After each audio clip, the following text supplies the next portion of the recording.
This month of the How's All That Workin' For You podcast is sponsored by J. Brooks Coffee Roasters in Memphis, Tennessee. Urban Joe is the house favorite at J. Brooks for cold brew coffee.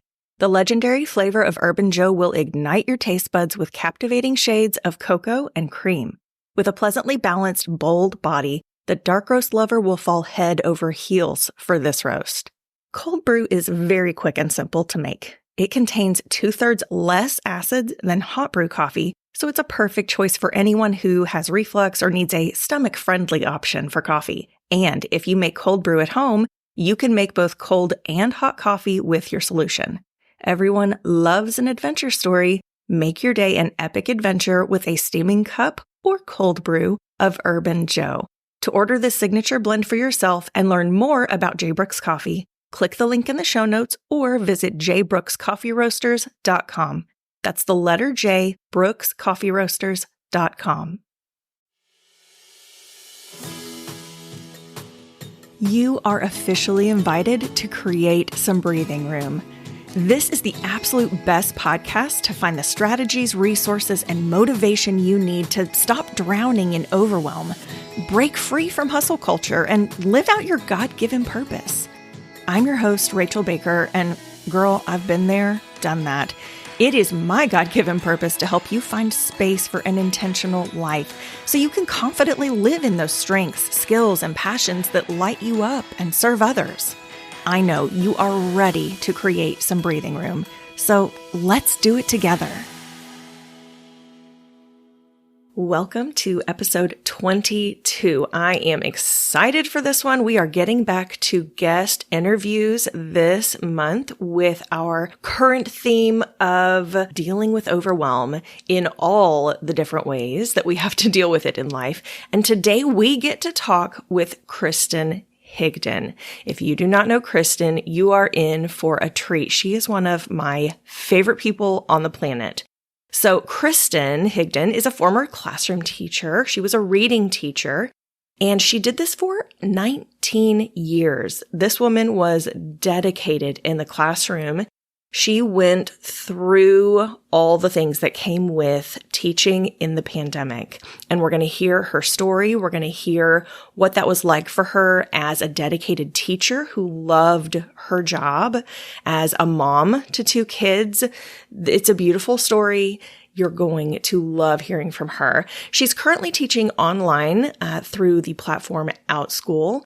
And we'll talk some about that as well, what that transformation looked like, what all those changes looked like, where she's headed. She also loves creating teaching resources. If you are a teacher, you need to know about Kristen's teaching resources. She's amazing and so creative. So she does this. She's trying to help mostly 3rd through 5th grade reading teachers so they can bring that fun and creativity back to the classroom. Her store, I'm going to tell you up front, her store is called All That Teacher Sparkle, and she embodies the name of this store. She brings the sparkle back to the classroom, the joy, the fun, the creativity, all the things that I wish I had just a little bit more of. That is who Kristen is. And so I'm so excited for you to hear this conversation and hear her journey, what she has been through as a teacher, as a mom, as a woman, dealing with all the things, ways that she has come out the other side, strategies that she's put in place, ways that we've worked together to get her to some of those places. It was just such a fun conversation. So settle in with your favorite beverage, coffee, tea, whatever it might be. And I really hope you enjoy this conversation I got to have with Kristen Higdon. Hello, Kristen. Welcome to the show. Hey, friend.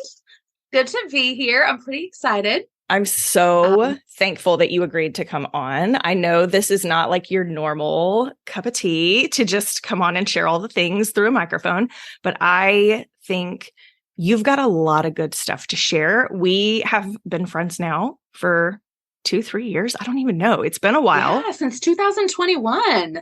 Yes. That's wild. But awesome. We've done a lot together and we're going to get into some of that. Before we get too deep though, I would love for you to just share. I've introduced you and like your accolades and your awesomeness, but just let us know from your own mouth. Who are you? What do you do?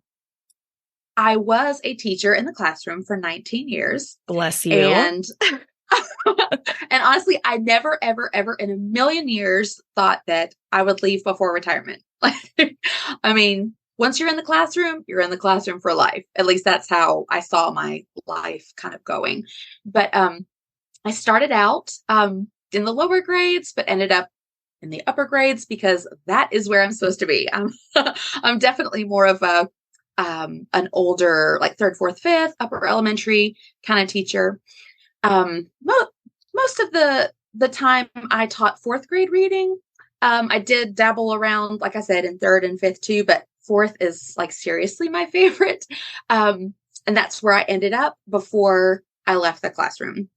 And actually, I left in July of 2020 after what a year that pandemic. was. Yes. Oh my goodness. So yeah, it started out, we were having an amazing year that year. I had a great group of kids, great group of parents, just loved everything about it. And then we just went home one Friday. I hugged and said bye, and that was the last I saw of them, right? What a weird thing that was. Yeah, and it was heartbreaking. It really was. Like, we just never got to do what we wanted to do and finish. But I was really happy with the way everything started. But the pandemic teaching really took a toll on my mental health. Yeah. I stayed up, 2, 3 o'clock in the morning, most mornings, before I could go to bed, just like recording myself, getting those videos uploaded. I didn't know how to do any of that. Right. So I was learning on the fly. I was creating things, resources for my kids and like putting it in Google Classroom. And that was not something I was really proficient in at the time. So it was flying by the seat of my pants, which is how I live anyway. But it was hard, like trying to like a whole other level of flying by the seat of your pants. Absolutely. At the time, my son was 3 and my daughter was 8. And so I was trying to, luckily she wasn't really difficult because she could just do her stuff on her own. But taking care of a 3-year-old at the same time was really tough. So I ended up, when the year was over, I mean, I literally was probably this close to having like a real breakdown. Yeah. Yeah, it was pretty bad. And I was just completely burnt out. And so the thought of coming back to school the next year, like, really terrified me. It took me a while, several months, before I finally kind of got myself back, I guess. But I did pray a lot and finally made the decision that I was going to leave the classroom and stay home with my kids. My son was going into pre-K, and I wasn't sure how that was going to go and then with me teaching, it just was going to be like really difficult to go back. So not that it wasn't hard to make the decision to leave. Right. Well, I can tell, like, just listening to you talk about it all, you were so passionate about it. The work that you put in. And I think it's so good, even this, far after the fact, to hear from the teachers who lived through the thing. As parents, we're at home with the kids going, oh, how do we do this school? But the teachers, the work that was put in, the hours, the skills that were not taught ahead of time, just thrown into it, the lack of sleep, the mental health, and you've got kids of your own at home. Like, just to hear all of that, I think is so good for people to know, like, this isn't like you were teaching and then it got hard and I don't like this anymore. And so I think you were so passionate, but it was so much, so overwhelming. So I think it's completely understandable that you reach the point where, like, it's a fear, it's a burnout, it's a mental health, it's a health issue. Sleep's kind of important, sis. Yeah. And I wasn't getting much of it. And I don't know. My husband said, you do what you need to do. If you want to keep teaching, go ahead. I will support you. If you want to stay home and homeschool the kids, I will support that too. It has to be your decision. So great. Thanks. I just prayed about it and really like went back and forth. And finally one night, like he just asked me, he's like, so, what are you thinking? And I just was like, no, I'm quitting next year. I'm going to stay home and homeschool the kids. It's just like word really vomit like that. comes Absolutely. out. Yeah. And they're done that. And he, like, his eyes kind of like, okay, then that's what you'll do. I'll help you. That's so good. As soon as I said those words, which I never even thought in my mind, like, this is what I want to say. I just said them. But as soon as I did, it was like, oh, that peace that passes understanding, right? That's exactly what it was. And so I packed up my stuff, and then I had to move my entire classroom to my house. So I'm not a person who took my teaching lightly, and I had a lot of stuff. Let's just say that. So we have a storage unit, and then the rest came home. So we went to work on homeschooling that August. And honestly, my kids were excited about it. I was excited about it, and it was fun. Like we really liked it. I did feel like I was missing something. Yeah. Not quite the same. Like not quite the same. I love being home and teaching my kids, but I just missed teaching at school with students and that connection. And so I was like, I don't know, looking for something, I guess. And then in October, my husband got hurt at work. And so I'm driving him down to the hospital, to the emergency room, like 80 miles an hour, and like trying to be calm. And it's like, okay, God, like I'm going to have to do something. Right. Because now like you've quit your job because he's in construction. Is that right? So he's like, if he's not well, he's not working. Exactly. So, and of course it turned out that everything was okay with him. And I thank God for that. Absolutely. But there was still in the back of my mind, like something had been stirred, like I still do want to, I really want to do something. And so I had no idea what I was qualified to do, excuse me, other than teach, because that's at the time, that was all I was. I was a teacher. And if I wasn't teaching in a classroom, then who am I? Like I lost my identity, So I Googled and found Outschool and got accepted there, started teaching, and absolutely loved it, which is so funny that I ended up teaching over Zoom when just a few months prior, teaching over Zoom gave me. But girl, listen, when I was in that game, when we were doing the online teaching thing, and if you are new here and listening for the first time, you can go back and hear other things, find other blog posts. Online teaching was my jam before, and that's where Kristen and I originally connected. But I've talked many, many times how it is completely different to be an online teacher, to design classes just for virtual, versus someone who is an in-person teacher, brick and mortar teacher, trying to accommodate and modify those lessons for online purposes. When you're used to being in person with kids, the way that you have to teach online is completely different from in person. The way that you have to convey the material online is completely different from in person. And so I just want to, we've had this conversation, but for anybody else that needs to hear it, I just want to validate, it's a whole other ballgame. The work that it takes to be an in-person teacher, I say that in air quotes, brick and mortar, trying to convey everything online all of a sudden, the effort and energy and all that takes, it's a whole other thing. So yes, how ironic you end up being an online teacher, but also the load, I think, would have been a lot lighter than what you had been doing. Yes. Pandemic teaching is nothing like what I'm doing now. I really enjoyed and got into creating my own curriculum. So I started making detective mysteries and creating presentations in Canva to go along with this case that I created. And that was fun. Like that scratched an itch I didn't realize that I had. Because I was always making things for my own kids at school, but like, worksheets, different like cut glue type of activities, Mm-hmm.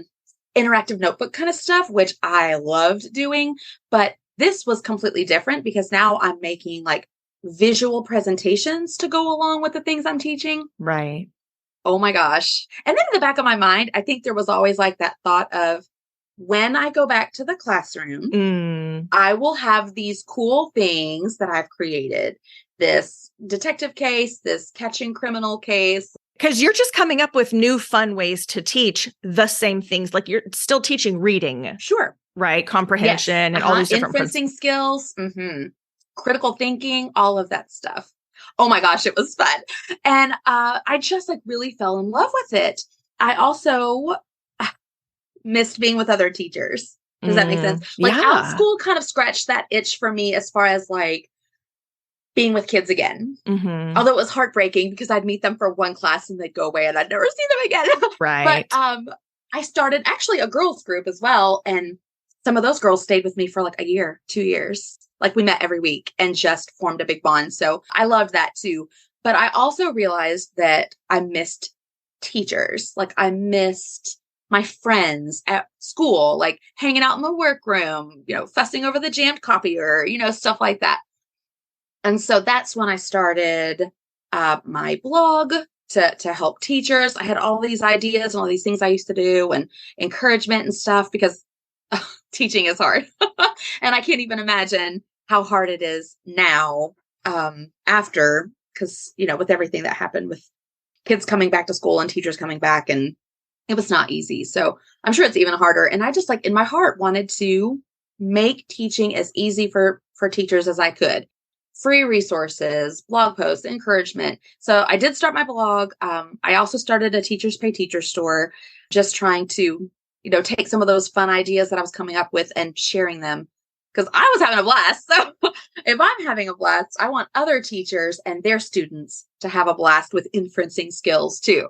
So that's when I started. But the crazy thing is that as light as my load was, as I still had to make things difficult. Does that make sense? Listen, I got to tell you though, I just want to mention for those who, are keeping track, like we went from the classroom, we came home, we're homeschooling the children, home full time, kids 24/7, planning the curriculum and lessons for what was third grade and pre-K. And then it continued on. Then we're like fourth in kindergarten, right? So doing that. So you're homeschooling with your own curriculum and lessons and things.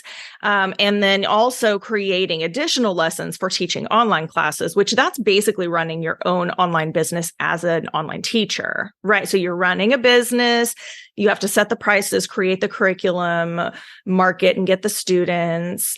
You've now started a blog that goes with that to speak to these teachers who are back in the classroom and struggling. Oh, also these teaching resources. Oh, I think I'm going to start up a store.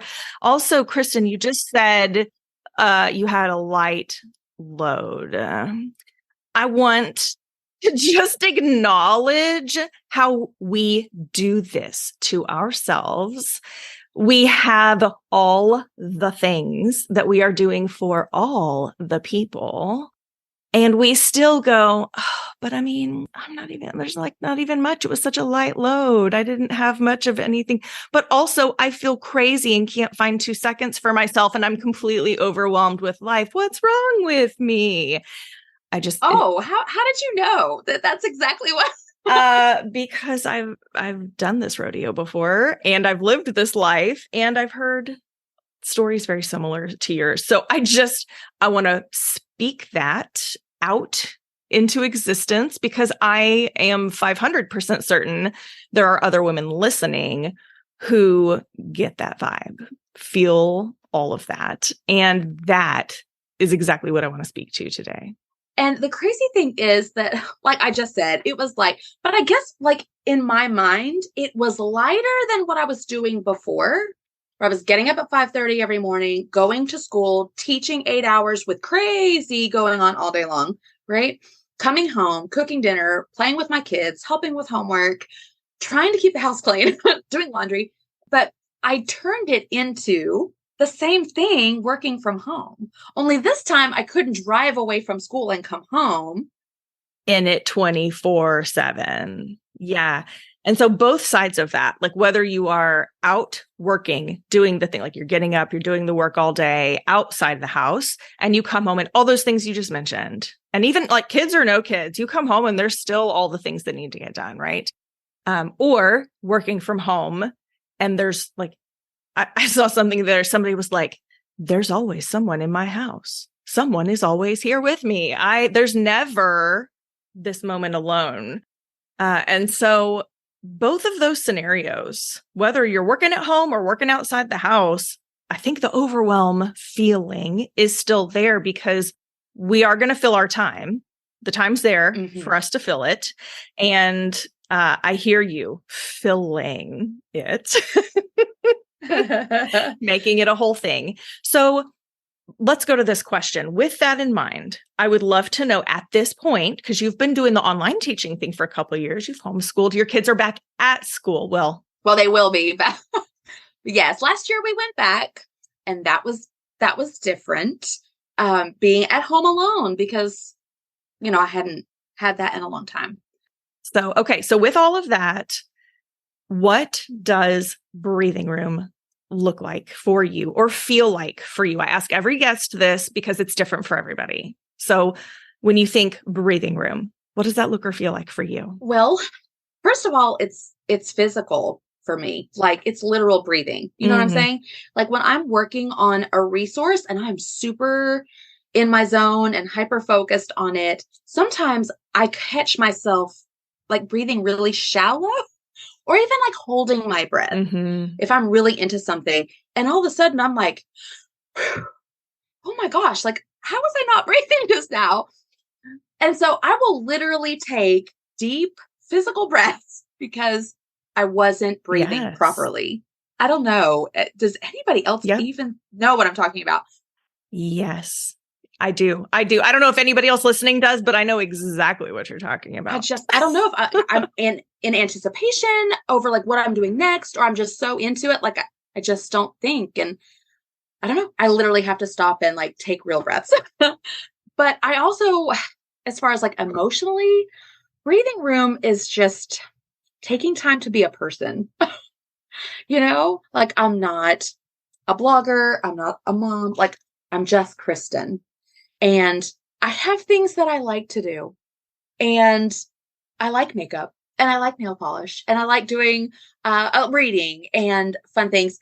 And just like being a person who has coffee with a friend, I don't want to be a robot that just goes through the motions every single day, write the blog post, create the images, blah, blah. I want to enjoy the blessings that I've got. And I don't want those blessings to be burdens. Like my kids are a blessing to me, but when I don't have personal time to just like calm down and relax and for a minute, sometimes like I get frustrated, when my son wants me to play cards or my daughter wants me to see the cool, funny book memes that she's seeing on the internet. You know what I'm saying? Right. I want them. I want time with them. I want to be close to them. And so I can tell when I'm overwhelmed and haven't had enough me time and to calm down and relax, like I get very short with my kids and that's not fair to them. And so I don't want them to be the obstacle that keeps me from my work. I want them to be the joy in my life. Yes. Oh, I feel that so deeply. Yes. So I love that there's the physical and also the emotional piece of that for you. That's so good. Okay. So all these things that you have moved into coming out of the classroom, but still that's your heart, right? The teaching is your heart. And in that, I've heard you talk about, it's not just like teaching things, but serving the kids and the teachers in your space. That is your heart. And so all these things that you've developed, the blog and the resources and all these things, we've talked before about the struggle to get tasks done when they feel really big or feel really overwhelming. Like if we just say like, and I just create this resource for teachers, like that, when you really think about it, that's a massive undertaking depending on what it is. But yeah, do you have like an example of that? We've talked about like the resources or a blog post. What does that look like for you? There's this huge task. It's really overwhelming. What does that look like? And then how does it feel to get stuck and not move forward on that? That's a lot to unpack. When I create like a presentation to go along with my detective case, I'm writing the case, I'm having to come up, the storyline just kind of like pops into my head and I can see in my mind how I want it to look in the end. But how I get there is very messy. I am not like an organized kind of step-by-step breaking things down. You are amazing at it. And if it hadn't been for your intervention, then I probably wouldn't be where I am right now because I can't take things one step at a time. Like I wanted to make a detective case. I came up with a story. I knew what I wanted it to look like. I didn't know how to get there. So I just kind of took it like one slide at a time. That one was more of a passion. And so even though like I got stuck a couple of times, but not for very long, I don't know. That one just kind of rolled a little easier, I guess. But for sometimes, like with some of my bigger projects, like I have survival packs and teacher planners. Like I just created that. But like with that teacher planner, I got so excited to create it. And I created, like, this was back in November, I think. I created like all of the pieces and I knew what I wanted to do. Like I had a list of things. I always write my lists. And when I had that list, I just kind of checked everything off as I created it. Calendars, weekly planners, reflection pages, like all that kind of stuff. And then when I got like all of the creating part done, the actual like putting it out there, I just couldn't do it. And I spent like 4 days trying to figure out how to make this digital, and finally I just quit. Like I was just beating my head against a wall and I was like, I'm getting nothing accomplished. I'm hyper focused. I'm getting angry. I just need to stop and walk away. So I put it away. Yep. I spent December all the way until June just making other things. And then I came back to that in July, refreshed, renewed with, I wasn't angry at the resource anymore because I was like resenting it.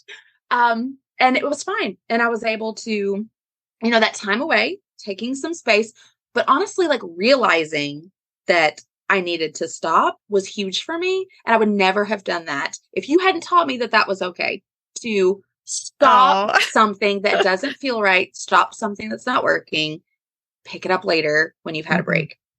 And I just needed like 6 months away from it. And it was so much easier. I mean, not perfect. It's done and it's out there. No. Yeah. But does it have to be perfect, No. Kristen? Does everything have to be? You have taught me beta first, better later.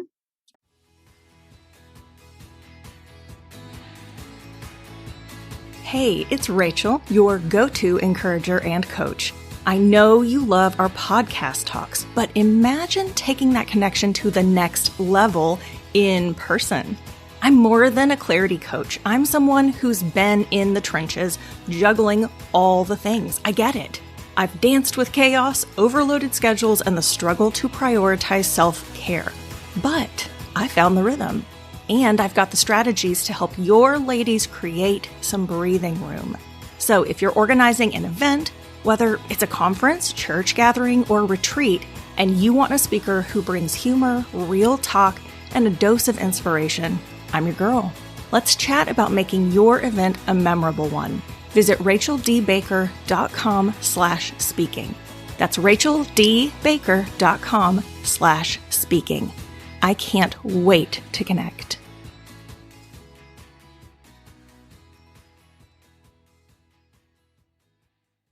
Oh, it makes me so happy to hear you say that. Yes. And we've worked on some big tasks together over time. Like we've looked at a lot of big things, some of them projects, some of it's just, I want to make a blog post about this thing.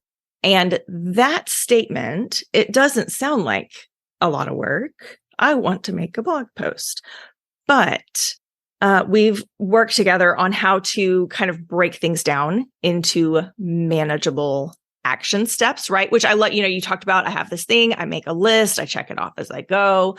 That's a kind of piece of that. But even with the blog post, you're like, I don't know why I can't just knock out this blog post in like an hour. But then when we talk about all that good, you talk to me because you've done a lot of blog posts now. What is the process? What all goes into putting out a blog post? Because it's not just a thing. Yeah. And it does sound very simple. I'm going to do a blog post. I don't do an outline necessarily. I just like sketch like words that remind me of ideas that I want to share. I get the whole idea because again, I see the whole thing first. I just don't know how to, or I didn't know how to break it down into pieces. And so the first time that you and I talked about that and you said, why don't you just do this? Break it down into different steps. And that it's like, duh, why don't I do that? Because that just doesn't come naturally for me. So, right. That's not a natural tendency for everybody to do. So, and looking at the one thing, like, I just need to write this blog post sounds super easy, but it's not. And so when I get the idea, I do, like I said, the outline, and then I start with just the introduction. And then I just kind of go like one idea at a time. We've got our ideas. Now we're writing the words. The words are written. And then, well, then you have to make sure that all the SEO is done and all that fun stuff without killing your creativity and the actual fun of your blog post. You want it to sound natural. And so all those are just like, I have to reread it and make sure, with the SEO in mind, I reread it again for readability. I reread it again for creativity. Which for anybody who's not, if you're not familiar, SEO is basically the way that you format and the words that you use that help your post, your page, whatever it is, to rank well when people are searching for that topic that you've written about or that you have a page about or whatever. You want people to find it, right? That's why we're putting it out there. And so what she's talking about is you've got to have like keywords that when people search, it pops up and it's got to be easy to read and it's got to have these images. It's a whole process. So it's not just writing the words. You have the idea, you write out the words, it has to be coherent, you revise and edit to make sure it makes sense, but also now it's got to rank well and you got to go through the technical parts of that. And then where do those images come from? Make them.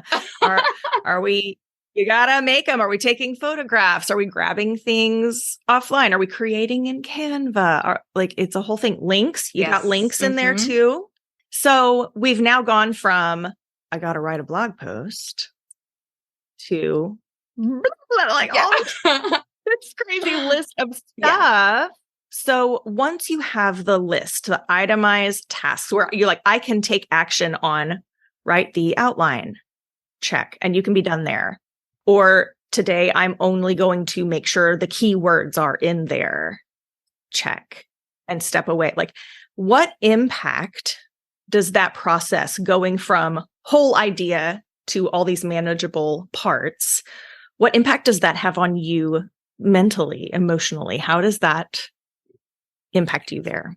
I get frustrated very easily when things aren't like going smoothly because I have so many thoughts in my head and they're going so fast and I want them all out and finished and taken care of at the same time.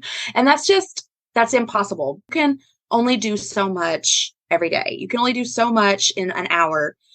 And so it is frustrating sometimes, but I do have my handy dandy organization that probably makes sense to no one but me. I love Asana and I think it's amazing. I sometimes have to write things down for me to get them out of my mind. I'm more of a writer than a typer, I guess. But I keep a calendar on a clipboard. Yes. Just month by month. And I literally write down like my goals, like the things that I want to get done for the month. And then like anything else that's like super important. But I also have my weekly planner on a clipboard. Mm-hmm. You guys, I just want to say, like, most are listening just on podcasting. You can't see all of the cuteness that Kristen had. Like, she's showing, these are like pages she has made. They're adorable. I'm just going to say, you want them, go get them in her store. We're going to drop all the links in the show notes, but she's got the cutest planner pages that she is showing me right now. Okay, sorry, go ahead. Weekly planner. My thing is that, like, I have always been a visual person. If it is hidden away in a notebook, or if it is put in my computer, if I can't see it, I will forget it. It doesn't exist anymore. So I literally have like the 3M hooks, you know, like the little ones that you can like put up on your wall without like mailing. Yeah. And I keep those constantly everywhere. And I keep my clipboards literally hung up on a wall so that I can just grab them when I need them. Nice. My calendar is always up. Anything that I have to have, and I don't want to forget, has to be up. So that's why I have these. I created them for the way that my brain works, I guess. And so I basically, like on my weekly planner, I always start out with the important things, the things that I have to get done this week, non-negotiables. Do I have to write bills this week? Yes. If I want electricity, yes, I do. So I have to have my bill, you know, my Sunday email for my email subscribers. Like, I've got to have that done this week. And so I just check them off, but I keep them at the top so I don't forget about them. I also have a little spot that it says favorite teacher moments this week, but because it's for teachers, but for myself, I just like my favorite moments of the week. Like, we took my kids to an amusement park this week. I wrote that down. I got some bundles put in my store. I wrote that down. I optimized a blog post for Rachel Baker and I wrote that down because I need those wins and I need to remember what was great about this week. I need to, I don't know, it's like a dopamine hit, I guess, to like just remind myself like what is great. I also have a little box at the bottom that says coming next week. So again, if I don't see it, I will forget it. So it has to be right there. And that keeps it at the front of my mind, and it just sneak up on me when I change to a new week. But literally this whole column here, Monday through Sunday, I write down everything that I want to do on each day. Now, and again, those tiny pieces I would put on Monday. This is what I'll do on Monday. I'll make my outline for my blog post on Monday. And then like on Tuesday, I'll try to write the actual words, the content for the post. Then like on Wednesday, I'll make sure I go back and check for SEO, double check the headings, blah, blah, whatever. But I will put those on, but I also add other things too. Like if I need to post something on Instagram, or if I need to write my bills, or if I need to remember to do laundry, sheets every Monday, that kind of thing. Call the dentist office. It's never ending, right? We have it all. And I will just like mark it off when I get it done. So that's why you see all these little lines through everything. Yes. But what a difference. I just want to celebrate with you, Kristen. What a difference from that day when we showed up and it was, I need to write a blog post and I just can't. Like, just to have that on the week. This week, I will do this thing. And to be able to say, what are the pieces of the thing? Today, only one piece, not the whole thing. I think just takes the pressure off, right? Like, okay, I don't have to do it all right now. And it's not just this one massive thing that I don't even know how to tackle. So that step of breaking it down and then picking out one little piece to do at a time. Rachel, you taught me this too, that when I finish something on Monday, I stop. You know what I'm saying? Like the old me would have said, okay, well, I got my outline. I'll just go ahead and start writing now. you know? And then after I write, well, I'll just go ahead and start on the images since the words are fresh in my mind. And so before you know it, I will have spent an entire Monday from 7:30 a.m. to, 4 o'clock or later doing a blog post instead of doing an hour's worth of work on Monday, an hour's worth of work on Tuesday. I can't stop. Does that make sense? Like once I'm rolling. Yeah. Well, and then, keep going. yes. And then when that happens, then you get to the end of Monday and all you've worked on is that one thing because you pulled other pieces from other days. And then it's, oh no, why didn't I get the electric bill paid today? Exactly. Well, I didn't ever get around to calling the dentist. I was supposed to order this thing for my kids, whatever, there's always other stuff. And so I love that, you do the thing and then step away because there's other things, right? There's always other things. Or you've done the things for the day and there's that breathing room to do it. Like, go paint your nails, girl. Go read a book. Go whatever it is you need to do. Be a person, be a human person with likes and dislikes and interests so that when the kids get home from school, you are not resenting their existence. And I can enjoy them. they are the joy. Yes, they are the joy that you want them to be. I love it. I'm celebrating this whole episode, just one big celebration. Okay, so we've gone through like tool strategies that you are already implementing that are really helpful managing your time.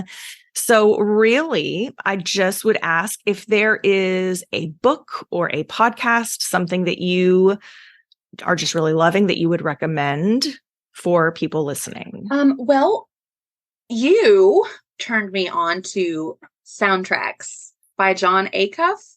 And that's not necessarily like an organizational book, but it's like a getting to know yourself book and being kinder to yourself book. Because, so there's a lot of just like resentment of like the things that I love to do whenever it gets to be too much. Does that make sense?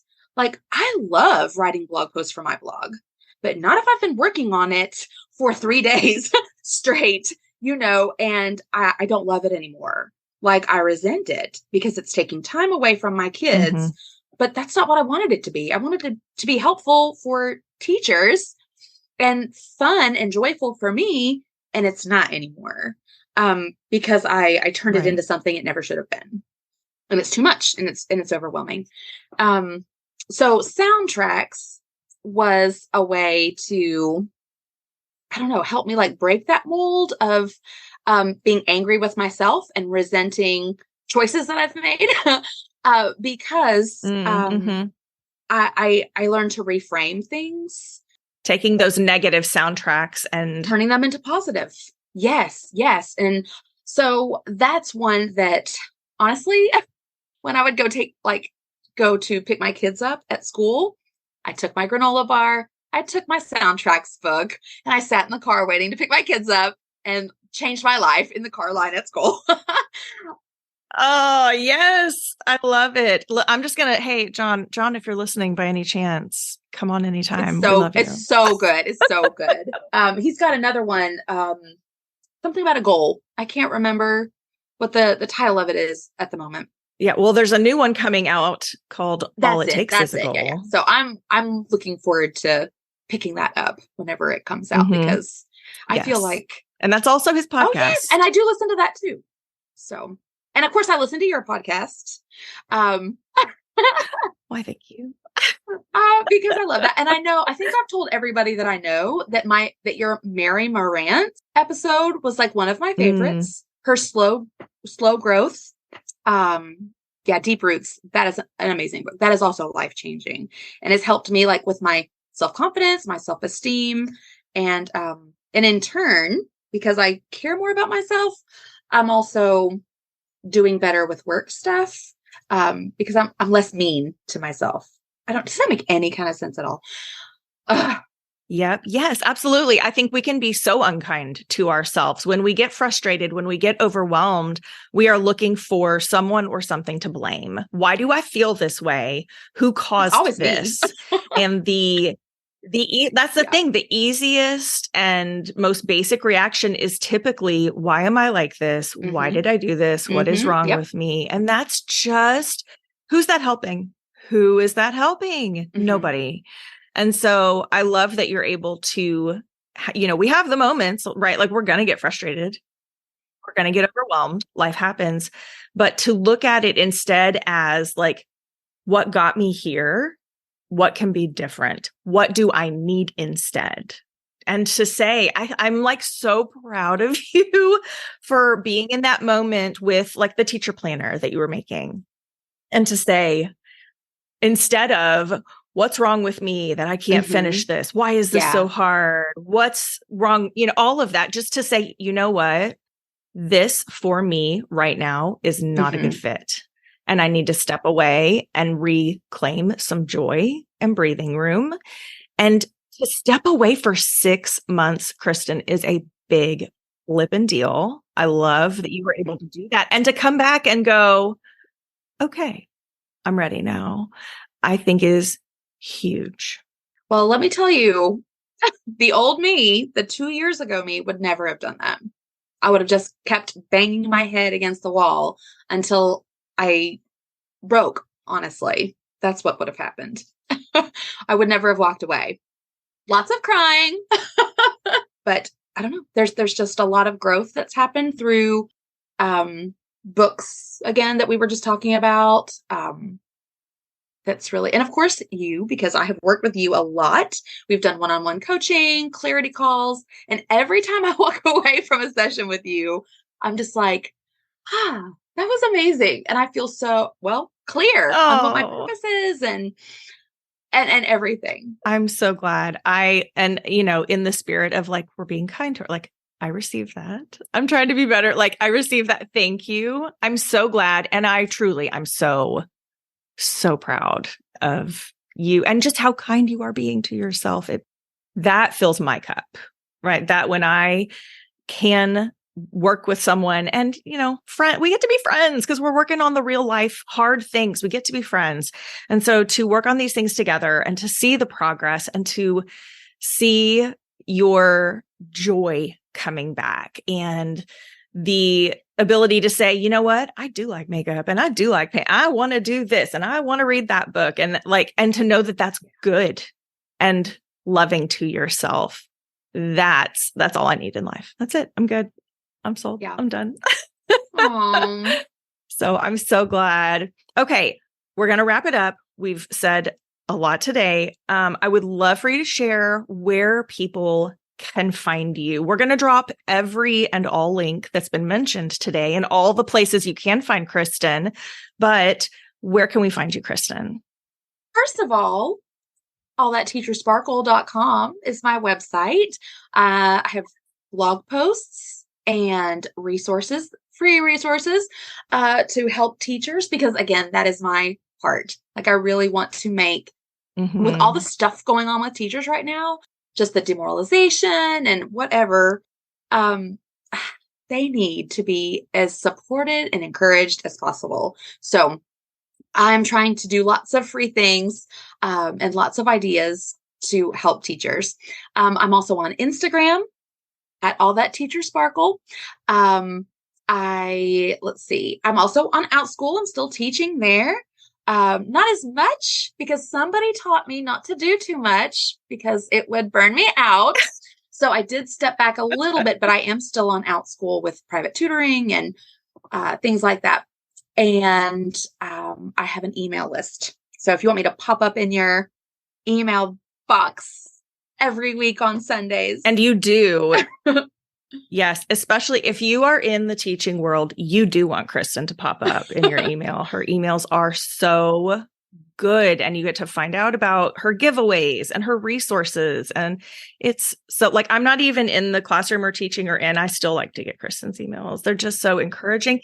Her name is All That Teacher Sparkle. And She sparkles. She just is like joy and sunshine coming in to your life. So you do want that email. Well, I try to do them on Sunday nights because I'm trying to reframe the soundtrack of Sundays.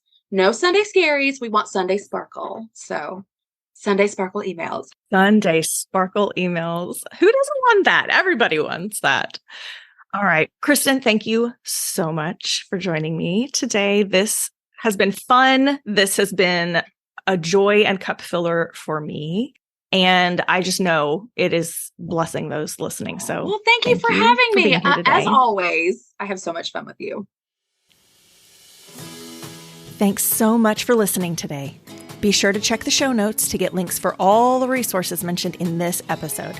As always, your reviews make such a difference. So thank you for taking the time to leave those for us.